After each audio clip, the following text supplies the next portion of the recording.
Hello guys, what is going on? It is Mr. Epalanga again, aka Teacher Julino with you. So I am going to continue with our virtual or video lessons, and hopefully you guys you enjoyed our first lessons and you've done the homework. Do not forget that all the videos will be accompanied or will be followed by a homework.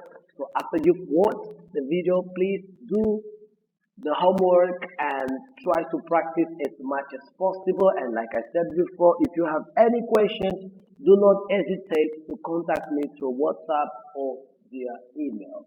Now, if you want to send me a message, my number as well, uh, like normal message, you can always do that. Okay, but don't call me 11 p.m. Okay, do not call me 11 p.m. Right. So today we are going to talk about naming alkane. I know we have already covered this in the class, but I thought it would be a good idea to review this topic with you so that the ones who haven't understood yet will have the chance to do so, and the guys who have already understood will review and be prepared to what is coming. Okay?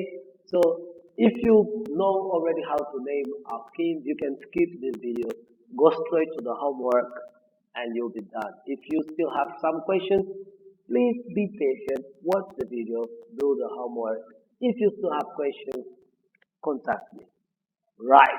So in alkane, sometimes we have straight chains or we have branches. When we have branches, we have names for easy or simple branched alkane. For example, we have butane, okay, which is C4H10. When it's normal butane, we could use the prefix N. N stands for normal. So let me use the red color here. Oops. So we have N-butane, which means normal butane.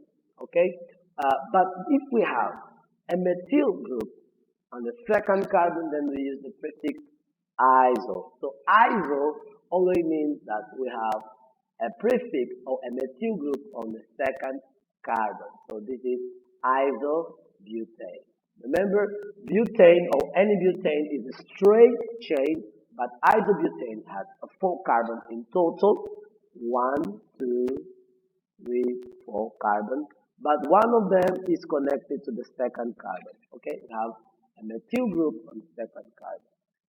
Now, uh, we could have the same thing with pentane. So we have any pentane means normal pentane, straight chain pentane, or isopentane. Isopentane means that we have one group or one methyl group on the second carbon. What if we have two methyl groups on the second carbon? We call them neo. We use the prefix neo. This neo means that I have two methyl groups on the second carbon. So I have neopentane and pentane. So you can see the difference. We have, for pentane, we could have N-pentane or normal pentane. We could have isopentane or neopentane. Oh, the same thing happens to hexane. You know, hexane is C6H14 because we have 6 carbon and the hydrogen is always 2 times 6 plus 2, which is 14 in this case. Now, normal hexane is just a straight chain with 1, 2, 3, 4, 5, 6 carbon. But when we have one carbon on the second, one carbon attached as a branch, okay, or the branch or the ramification, the substituent in the second carbon, 1, 2, this is the second carbon. Then we use the prefix iso, okay, isohexane. Now, if we have two, 1, 2, we have 1, 2 attached to this carbon, to the second carbon, then we use the prefix neo, okay? So this is neohexane, right? So you could write, so I want you to write, I want you to write the structure of, just to see if you've understood, please do it. Neohexane isoheptane, and then N-heptane. So I wrote this the other way around, so you have to start with N-pentane, isoheptane, and male-heptane. Pause the video and try it. Okay guys, hopefully you paused the video, you've done it, and I'm confident that you've done it correctly. But if not, then you will have the opportunity to learn right now. So heptane has 7, this F means 7 in Latin, so has 7 carbons. It means we'll have 7 times 2 plus 2 will be 16 carbon, or 16 hydrogen rather. So will be C7H16. Okay, so will be 1, 2, 3, 4, 5, 6, 7. So again, here is H3, H2, H2, H2, H2, H2, H2, 3, sorry. So we have 3, 2, 2, 2, 2, 2. So total is 16 carbon. Okay, 6 plus 10. So 1, 2, 3, 4, 5, 6, 16. Now, isoheptane means that one methyl group is attached to the second carbon. So it will be CH3, then CH, we have one here, one branch here, CH3, and then CH2, CH2, 1, 2, 3, 4, 5. Okay, so this is isoheptane.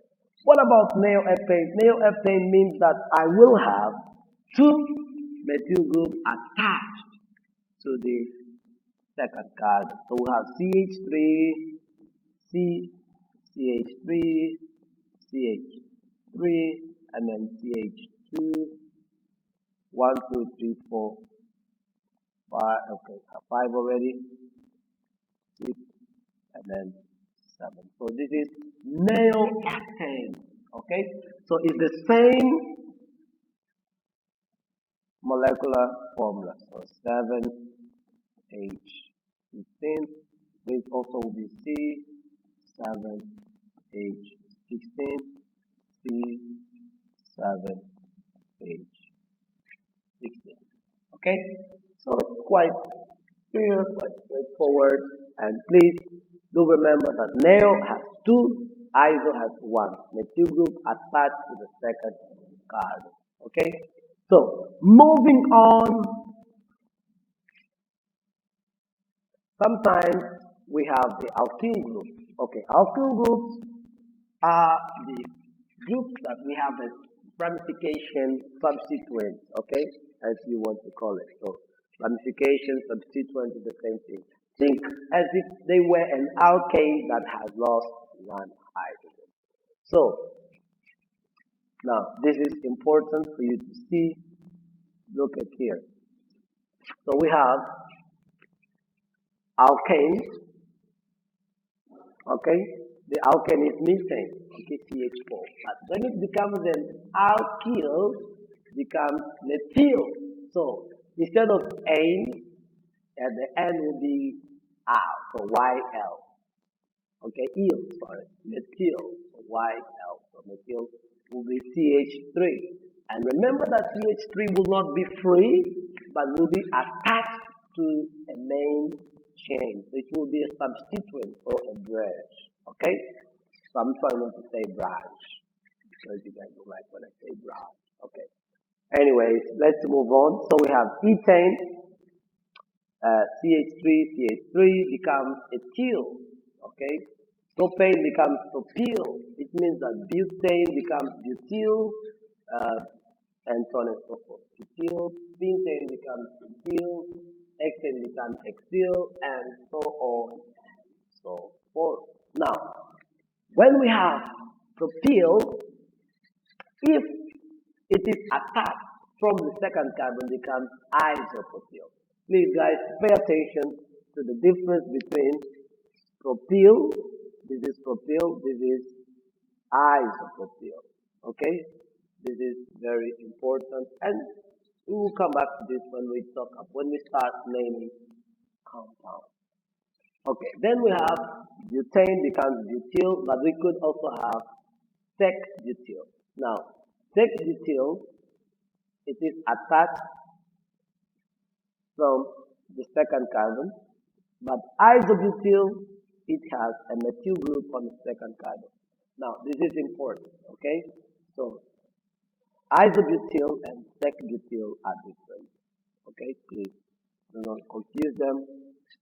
And then we have third butyl, okay? Third butyl, which is also different because we have two methyl groups on the carbon that is attached to the main chain. All right, guys. So let's continue with nomenclature of alkane. So we'll review the rules, review some examples, and all right.